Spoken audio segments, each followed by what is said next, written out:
手把手祷告手。礼拜天的早晨，还没有礼拜前，我们就看到司马县教会的福音车出现在迦南教会的大门口，而迦南教会的弟兄姐妹也纷纷出来帮忙搬新鲜的食材，是从司马县教会他们的弟兄姐妹在他们的家园里面所种出来的。哇，你看那个食材啊，真是新鲜，又是非常的丰硕的。他们何以会要从很远的地方，苗栗哦，不是新竹县哦，也不是桃园县哦，复兴乡不是，而是苗栗县。他们需要一起来努力把圣殿盖起来。在他们觉得可能不是那么足够时，他们的牧者主敏牧师跟他的先生也是牧师，他们一起鼓励弟兄姐妹用他们的手来做，来工作，做出好吃的果酱，或者是许多的农产品，他们所擅长的，上帝给他们的恩赐，他们分享，而不是他们去募款，而是用这样子的方式要将他们的教会来建造起来。很让人感动啊，因为我们看到很多的教会，当他们在建堂的时候，其实是会发生很多内部的冲突不高兴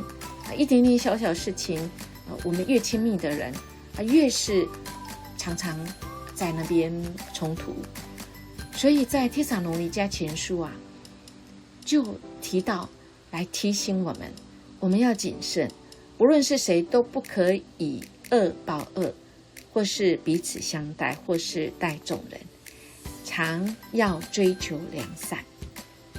我们人真的是非常有限我们人很多的时候真的是在一下子的不小心的当中就会好像就是冲突起来，因为每一个人都不完全，我们每一个人都是罪人我们只不过我们是蒙恩的罪人，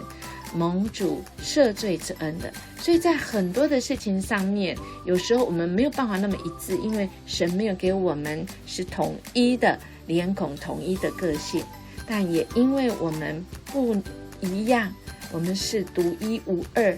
而使我们可以更精彩。所以在帖撒罗尼迦所提醒我们的，我们要彼此来扶持，互相来扶持，不要以恶待恶。我们甚至要做那良善的事，追求那良善的事。愿我们来感谢一件事今天我检查自己，检验自己有没有以恶报恶呢，或者是追求良善的事。恳求主来帮助我们。我们有一件事很难不以恶报恶可能快忍不住了，或者是我们在追求良善的事情上，我们有一点困难的，求神帮助我们。我们的家庭也一样我们在很亲近很在乎的时候，我们更是要彼此相待，我们要不以恶报恶，